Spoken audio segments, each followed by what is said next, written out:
তিহার দাদু তিহাকে রূপার চেন পরিয়ে দিচ্ছে। উপহার হোক সোনা হোক রূপা, উপহার তো উপহারই, তাই না বলো? আর এই রূপার চেনটা তিহার ফুপি তিহার জন্য বানাইছে, মানে ওর জমানো টাকা দিয়া। আর ওর কথা কি বলবো, ওর ফুপি কিন্তু চোখে দেখতে পায় না ওর ভাস্তি কেমন, ও দেখতেও পারে নাই যে ওর ভাস্তি কেমন, চোখ দিয়ে তো দেখতে পারে নাই, কিন্তু 2 হাত দিয়ে ধরছে। তবুও তার ভাতিজের জন্য তার কত মায়া, সে তার ভাস্তির জন্য টাকা জমায়া একটা চেন লকেট সহ বানায় রেখা দিছে। সেটা আমার কাছে অনেক দামি। তো আসসালামু আলাইকুম everyone, welcome to my new another blog. সবাই কেমন আছো? আশা করি সবাই ভালো আছো। আলহামদুলিল্লাহ আমিও ভালো আছি। বাড়ি যাওয়ার পরে কিছু ভিডিও রয়ে গেছিলো, তোমাদের সাথে শেয়ার করি। আর শেয়ার করার সাথে সাথে কিছু কথা তোমাদেরকে বলি।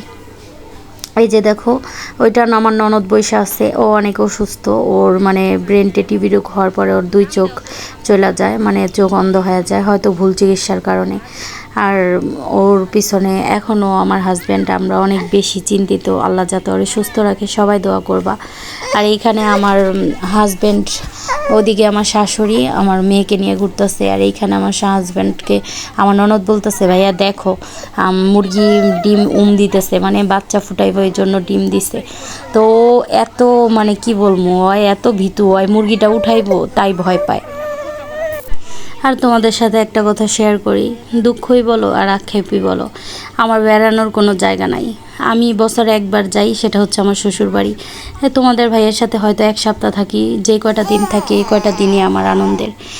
ভয়েস তো কভার দিতেছে, এদিক দিয়ে মেয়ে আমার খুব কান্না করতেছে, মানে ও এত জ্বালায়, ও মনে করো ঘুম খুব কম, আর শুধু কোলে থাকতে চায়, ওরে নিয়ে খুব বিপদে আসি, এর মধ্যে ভয়েস দিতেছি। তো এই যে দেখতেছো, এটা হচ্ছে আমার শাশুড়ি বোম্বাই মরিচ গাছ লাগাইছে, 2টা না 3টা, বিশ্বাস করো গাইস, এত মরিচ আসছে মানে বলার বাহিরে। এটা পাতাও সবুজ, মরিচও সবুজ, যার কারণে মনে করো বোঝা যাইতেছে না, কিন্তু মানে পাতার ফাঁকে ফাঁকে এত মরিচ। আর এই দেখো বাড়ির সাথেই রাস্তাটা। আমি মানে তোমাদের কি বলবো, আমি বছরে একবারই যাই, সেটা ওইখানে। এদিকে এই যে পেঁপে দেখতেছো, মানে এই গাছটার মধ্যে ভরপুর পেঁপে আসছে, অনেক বড় বড়। আমার শাশুড়ি নিয়ে আসার জন্য রাখছে, বলছে যে নিয়ে যাও, কিন্তু এত দূরে আসলে কিছু আনা যায় না, কষ্ট হয়ে যায়, বাচ্চা নিয়ে গেলে তো কিছুই আনি নেই। এদিক দিয়ে তোমার ভাই বলতেছে, কয় দেখো এই পেঁপে গাছ আর এইটা 2টা একসাথে লাগাইছে, এইটা যেমন লাগাইছে একটু বড় হয়ে থাইমা গেছে, আর এটার মধ্যে পেঁপে ধরছে। তো এরকম তো হইতেই পারে। আমি আবার হাসতাছি। এদিক দিয়ে তিহামণির দাদু, তিহামণিকে নিয়ে মানে বিশ্বাস করবা কিনা, আমি আমার শ্বশুরবাড়ি গেলে আমার না কোনো কাজ করতে হয় না, আমার মেয়েকে আমার রাখতে হয়। এবার তো মেয়ে নিয়ে গেছি, মানে মেয়েকে ওর দাদুই রাখে, ওর দাদুই ওর কাপড় চোপড় ধুয়ে দেয় সব। কিন্তু আমি যদি আমার বাবার বাড়িতে বছরে একবারও যাই, 1 সপ্তাহের জন্য আমার নিজের রান্না করে খায় আসতে হয়। এরপরেও তো কান্না তো করে আসি, সেটা না হলে নাই, বললাম নিজের ফ্যামিলির ব্যাপার। তবে শুধু এইটুকুই বলবো, আমার কোনো বাবার বাড়ি নেই, আমার নিজের কোনো বাড়ি নাই, আমি অনেক নিঃস্ব এই দিক দিয়ে। আল্লাহ হয়তো কাউকে নিঃস্ব রাখেন না, হয়তো একদিন আমার সব হবে, সেই আশায় আমি আছি। আল্লাহর কাছে তো কোনো কিছুর অভাব নাই। এইদিকে দেখতেছো ওই পুকুর আর এই হাঁসের বাচ্চাগুলো আমার শাশুড়ি, অনেক সুন্দর তাই না? আমি মানে কি বলবো, গ্রাম আমার অনেক ভালো লাগে। আর আমার সবচেয়ে বড় কথা হচ্ছে তোমাদের কাছে শেয়ার করি, সেটা হচ্ছে আমার অনেক কিছুর অভাব আছে, কিন্তু আমার সংসারে শান্তি, ভালোবাসা, সম্মানের কোনো অভাব নাই।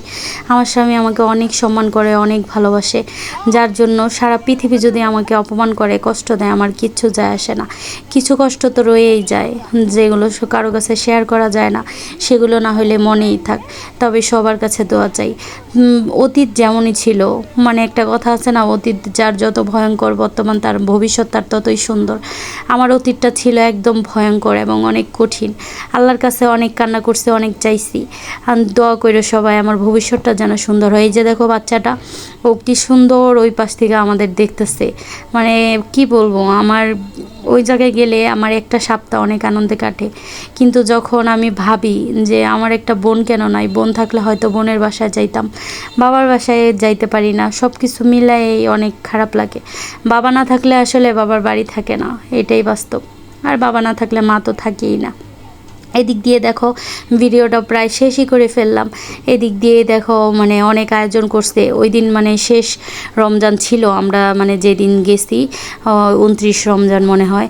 তো আমার শাশুড়ি দেখো কত কিছু করছে। এদিক দিয়ে আমার ননদের কথা কি বলবো, সে চোখে দেখে না, তারপরেও সে মানে কাঁচা আমের শরবত বানাইছে, ইফতার মাখাইতেছে।